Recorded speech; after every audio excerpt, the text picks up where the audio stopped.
सड़क किनारे गुणीराम, जिसका एक पैर नहीं है, वो चुपचाप अपने हाथ में भीख का कटोरा लेकर इस उम्मीद में बैठा है कि लोग कुछ पैसे उसके कटोरे में डालें तो वो 2 रोटी खरीद कर अपने बीवी बच्चों को खिलाए। भगवान के नाम पर 1 रुपए 2 रुपए दे दो बाबा, भूखे की मदद कर दो बाबा, भगवान तुम्हारा भला करेगा। लोग गुणीराम की ओर देख तो रहे थे, लेकिन कोई उसके कटोरे में फूटी कौड़ी तक नहीं डाल रहा था। उसकी पत्नी कमला अपनी गोद में अपने दुधमुहे बच्चे को लेकर उसे चुप कराने की लगातार कोशिश कर रही थी, लेकिन वो भूख से बिलक बिलक कर रोए जा रहा था। चुप हो जा मुन्ना, मुन्ना चुप हो जा। उसका छोटा सा बच्चा हड्डियों का ढांचा सा लग रहा था। गुणीराम की 5 साल की बेटी चुनमुन भी अपने माता पिता के पास बैठी हुई थी। उसका चेहरा भी मुरझाया हुआ था, उसकी आंखें शून्य में ताक रही थी। राह चलते लोगों को देखकर वो भी अपना हाथ फैला देती और उनसे कहती, साहब दया करो साहब, 1 रुपया 2 रुपया दे दो साहब, रुपए नहीं तो 1 रोटी खिला दो साहब, 1 रोटी खिला दो साहब। तभी चुनमुन ने देखा कि एक कार के पीछे एक औरत अपने कुत्ते को लेकर बैठी है और वो उसे रोटी खिलाने की कोशिश कर रही है। टॉमी जिद नहीं करते, चलो खा लो, प्लीज मेरे बेटे खा लो ना, चलो खा लो, नहीं तो मैं तुमसे बात नहीं करूंगी। लेकिन उस औरत का टॉमी रोटी खाने को बिल्कुल भी तैयार नहीं था। तंग आकर उस औरत ने वो रोटी सड़क पर फेंक दी। सड़क पर फेंकी उस रोटी को जैसे ही चुनमुन ने देखा तो उसकी आंखों में चमक आ गई। उसने अपने पिता की ओर देखा और कहा, बाबा रोटी। चुनमुन रोटी के लिए उस बिजी सड़क की ओर दौड़ पड़ी, लेकिन तभी एक तेज रफ्तार कार से उसकी टक्कर हो गई।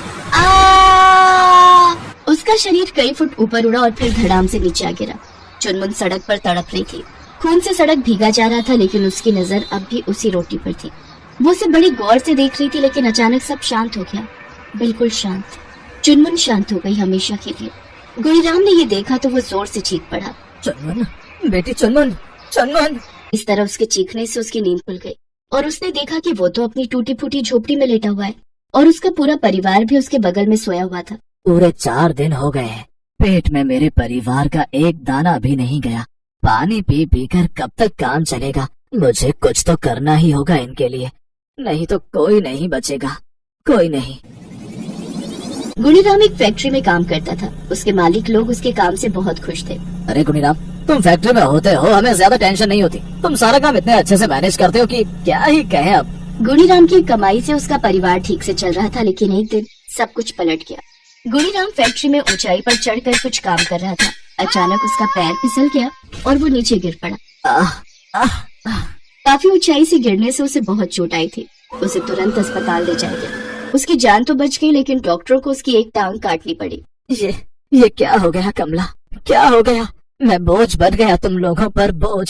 अरे आप ऐसा क्यों कहते हैं? जिंदगी में उतार चढ़ाव तो आते ही हैं, बस हमें उसका डटकर मुकाबला करना होता है। गुणीराम जब कुछ ठीक हुआ तो वो अपनी फैक्ट्री वापस गया, लेकिन अब उसकी फैक्ट्री को उसकी कोई जरूरत नहीं थी, क्योंकि अब अपने मालिकों की नजर में वो किसी काम का नहीं था। देखो गुणीराम, तुम्हारी जिंदगी अब खुद एक बोझ की तरह है। इससे अच्छा होता कि तुम मर ही जाते। देखो, हमें ऐसे लोग चाहिए जो काम करें। तुम्हारे जैसे बोझ को हम मुफ्त की तनख्वाह नहीं दे सकते। कल तक जिन मालिकों की नजर में गुणीराम सबसे काबिल मजदूर था, वो आज उनके लिए बोझ था। जीवन का सबसे बड़ा सच यही है, यहाँ पर सब लोग मतलब के यार हैं। जब तक आपसे मतलब है, वो जोक की तरह आपसे चिपके रहेंगे। क्या करूँगा मैं अब? कैसे पालूंगा अपने परिवार को? सब ठीक होगा, कोई न कोई रास्ता जरूर निकलेगा। गुणीराम ने कई जगह काम की तलाश की, लेकिन हर जगह उसे यही सुनने को मिला कि अरे भाई, लंगड़ों के लिए क्या काम? लंगड़ों का तो एक ही काम है, भीख मांगना। मेहनतकश गुणीराम के पास अब भीख मांगने के सिवा और कोई चारा नहीं था। वो भीख मांगकर अपने परिवार को पालने लगा, लेकिन पिछले दिनों शहर में दंगे हो गए और दंगों की आग में शहर जलने लगा। पूरे शहर में कर्फ्यू लग गया। 4 दिन से गुणीराम और उसका पूरा परिवार घर पर ही भूखे प्यासे पड़ा था। आज शाम तो कुछ देर के लिए उसका बेटा बिल्कुल खामोश हो गया था। देखिए न जी, मुन्ना, हमारा मुन्ना एकदम खामोश हो गया है, ये बिल्कुल हिलडुल नहीं रहा है। कमला जोर जोर से रोने लगी। गुणीराम भी बहुत घबरा गया, लेकिन संयोग से कुछ देर बाद मुन्ने के शरीर में हलचल हुई और वो जोर जोर से रोने लगा। वो रोने लगा तो कमला ने उसे सीने से लगा भी लिया, लेकिन भूखी प्यासी कमला अपने नन्हे बेटे को कैसे दूध पिलाती? उसका दूध उतर ही नहीं रहा था। अरे ओ भगवान, अरे ओ, कहाँ है तू? अगर तू एक रोटी भी गरीबों को नहीं दे सकता, तो फिर पैदा क्यों करता है गरीबों को? क्यों करता है पैदा, तो क्यों? उस रात गुणीराम अपने परिवार की रोटी की चिंता में ही सोया था, इसलिए उसे वो सपना आया और जब उसकी नींद खुली तो आज चाहे कुछ भी हो जाए, मैं अपने परिवार के लिए रोटी लाकर ही दम लूंगा। पुलिस वाले गोली मारते हैं तुम्हारे, लेकिन मैं अपने परिवार को रोटी के बिना मरने नहीं दूंगा। गुणीराम रात को ही अपने घर से निकल गया एक तो रात को वैसे ही सन्नाटा होता है और कर्फ्यू के कारण खामोशी कुछ और ज्यादा ही थी। गुणीराम सड़क पर चलता जा रहा था। तभी एक किराने की दुकान पर उसकी नजर गई, जिस पर एक बड़ा सा ताला लगा था। गुणीराम ने सड़क किनारे पड़ा बड़ा सा पत्थर उठाया और दुकान का ताला तोड़ने लगा। वो खुद बेचारा 4 दिन से भूखा था, इसलिए उसके हाथ धीरे धीरे चल रहे थे। कुछ देर बाद उसे सफलता मिल गई और उसने दुकान का ताला तोड़ दिया। टूट गया ताला, टूट गई वो दीवार जो भूखे और भूख के बीच में थी। गुणीराम ने वहाँ से बहुत सारा राशन लिया और अपने कांधे पर लेकर अपने घर की ओर चल पड़ा। लेकिन तभी पुलिस की गोली अचानक से उसकी पीठ पर आ लगी और वो नीचे गिर पड़ा। साहब, अगर मैं चोरी नहीं करता तो मेरा पूरा परिवार रोटी के बिना मर जाता साहब, मर जाता। साहब, मुझे घर जाने दो साहब। पुलिस को लगा था कि वो कोई दंगाई होगा, लेकिन वो तो एक अपाहिज और मजबूर इंसान था जो रोटी की तलाश में निकला था। पुलिस ने उसे जाने दिया। कमला देख ना कमला, मैं राशन ले आया हूँ, जल्दी से बच्चों को कुछ बना कर खिला दे। गुणीराम बार बार एक ही बात दोहरा रहा था, लेकिन ना तो कमला कोई जवाब दे रही थी और ना ही कोई और। कमला, क्या हुआ कमला? कुछ बोलती क्यों नहीं हो तुम? चुनमुन, मुन्ना, हाँ मुन्ना। गुणीराम का पूरा परिवार भूख से तड़प कर मर चुका था। अरे ये क्या कर दिया भगवान, मार दिया सबको, मार दिया। ठीक किया, गरीबों को मर ही जाना चाहिए, उन्हें जिंदा रहने का कोई हक नहीं है। गुणीराम की सांसें भी अब टूट रही थी। थोड़ी देर बाद उसकी आवाज भी खामोश हो गई। गुणीराम भी मर गया। कासगंज का बस स्टैंड, जहाँ पर रोजाना बसों और सवारियों की भीड़ रहती थी, पर लॉकडाउन की वजह से बसों का आना जाना बंद हो गया, इसलिए लोगों की भीड़ भी खत्म हो गई। बस स्टैंड पर छोटे छोटे खोखे दुकान वाले और भीख मांगने वालों ने बस स्टैंड को ही रुकने की जगह बना ली थी। सब बहुत परेशान थे। ऐसी ही परेशानी एक औरत को हो रही थी जो फटे हाल कपड़ों में 2 दिन से भूखी थी। उसका छोटा बच्चा लगातार भूख से रो रहा था। वो एक किनारे पर बैठी आते जाते लोगों से खाने के लिए पैसों की भीख मांग रही थी। कोई कुछ खाने को दे दो, मेरा बच्चा भूखा है, कोई तो दया करो। तभी एक महिला उसकी झोली में 2 रुपए डाल जाती है। औरत सोचती है, ये कैसे लोग हैं आजकल के जो किसी की मदद करने से पीछे हटते हैं। 2 रुपए में आजकल क्या आता है। भीख मांगने वाली इस औरत का नाम मधु है। मधु एक बहुत ही बड़े खानदान की बेटी है। माता पिता के चले जाने के बाद भैया भाभी ने मधु को कभी भी उनकी कमी महसूस नहीं होने दी। जमीन जायदाद, खुला पैसा, नौकर चाकर, शानो शौकत, सारी सुख सुविधाएं मधु के लिए मौजूद रहती थी। मधु जिस चीज पर हाथ रख दे उसके भैया उसे दिलाकर ही मानते थे। रजत नाम का एक लड़का मधु को चाहता था, इसलिए मधु के आगे पीछे घूमकर बड़ी बड़ी बातें करके वो मधु को प्यार के जाल में फंसाने लगा। मधु, मैं तुम्हारे बिना नहीं जी सकता। अगर तुमने मुझसे शादी करने के लिए मना किया तो मैं अपनी जान दे दूंगा। हाँ, मैं तुम्हें रानी बनाकर रखूंगा। एक बार हाँ कह दो, मैं तुमसे बहुत प्यार करता हूँ। एक दिन मधु जब रजत के साथ मोटरसाइकिल पर जा रही होती है, लाल बत्ती पर रजत अपनी मोटरसाइकिल रोकता है। तभी बराबर में मधु के भाई सौरभ की गाड़ी आकर रुकती है। सौरभ मधु को रजत के साथ देख लेता है। शाम को मधु जब घर आती है। मधु, कहाँ से आ रही हो? कॉलेज तो 4 बजे ही खत्म हो जाता है, अभी शाम के 7 बज रहे हैं, इतनी देर कहाँ थी? वो भैया, मैं अपनी एक सहेली के घर गई थी। अच्छा, तो अब तुम झूठ भी बोलना सीख गई हो। अरे आप भी शुरू हो गए, चली गई होगी सहेली के घर। मधु चलो खाना खा लो। उस वक्त सौरभ चुप हो जाता है। अगले दिन वो किसी काम से बाहर जाता है। वो देखता है, ये तो वही लड़का है जो कल मधु के साथ था। ये किससे लड़ाई कर रहा है?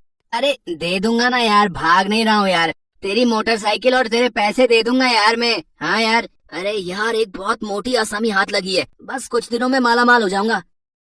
ऐसा क्या हाथ मार लिया तूने, है? अरे एक अमीर घर की लड़की को फंसाया है, बस एक बार बात बन जाए फिर तो मजे ही मजे हैं। ये क्या, मेरी बहन मधु की जिंदगी इस लड़के से शादी करके बर्बाद हो जाएगी। मुझे मधु को समझाना होगा। सौरभ मधु को समझाता है, पर वो सौरभ की एक बात नहीं मानते। मधु, वो लड़का रजत तुम्हारे लायक नहीं है, मैं उसकी असलियत जान चुका हूँ।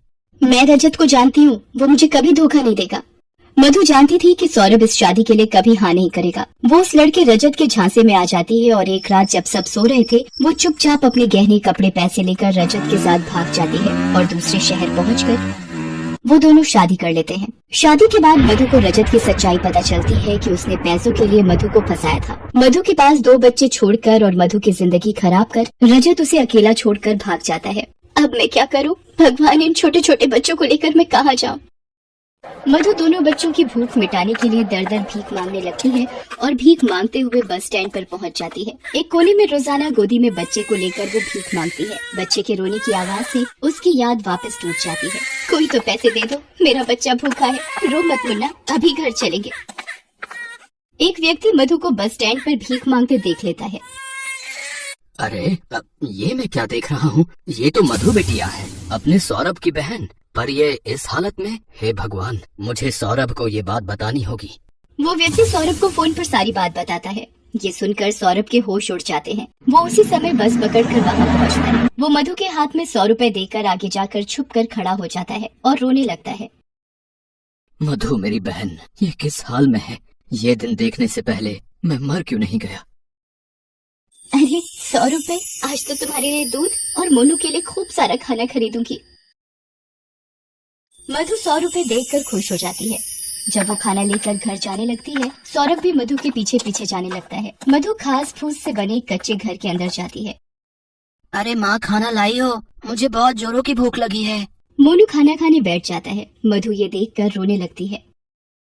मेरे बच्चों, मेरी एक गलती की वजह से आज तुम्हें भी मेरे साथ ये गरीबी का जीवन जीना पड़ रहा है। ना मैं उस वक्त रजत की बातों में आती, ना मेरे ऐसे दिन होते। भैया, मुझे आज आपकी बहुत याद आ रही है। भैया मुझे माफ कर दो, मुझसे अब और नहीं सहा जा रहा। मेरी हिम्मत जवाब दे रही है। मेरे प्यारे भैया, मरने से पहले एक बार आपकी कलाई में राखी बांध देती।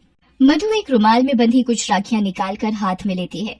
भैया, ये राखियां मैंने आज तक संभाल कर रखी हुई हैं। काश मैं आपको बांध सकती। तो किसने मना किया बहन? बांध मेरी कलाई पर राखी। देख, तेरा भैया आया है।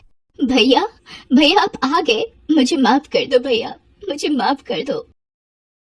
मधु भाई को राखी बांधते हुए फूट फूट कर रोने लगती है। मधु रोते हुए बेहोश हो जाती है। सौरभ उसे हॉस्पिटल ले जाता है। डॉक्टर सौरभ से कहता है, मिस्टर सौरभ, इनके शरीर में बहुत कमजोरी हो गई है। शायद इन्होंने पिछले कई दिनों से कुछ नहीं खाया है, जिसकी वजह से बेहोश हो गई हैं। कुछ दिन हमें अपनी निगरानी में रखना होगा। सौरभ सुनैना को फोन करके रोते हुए सारी बात बताता है। सुनैना भी रोने लगती है। कुछ दिनों तक मधु हॉस्पिटल में ही रहती है। सौरभ दोनों बच्चों की देखभाल करता है। एक दिन सुनैना के पास रजत का फोन आता है।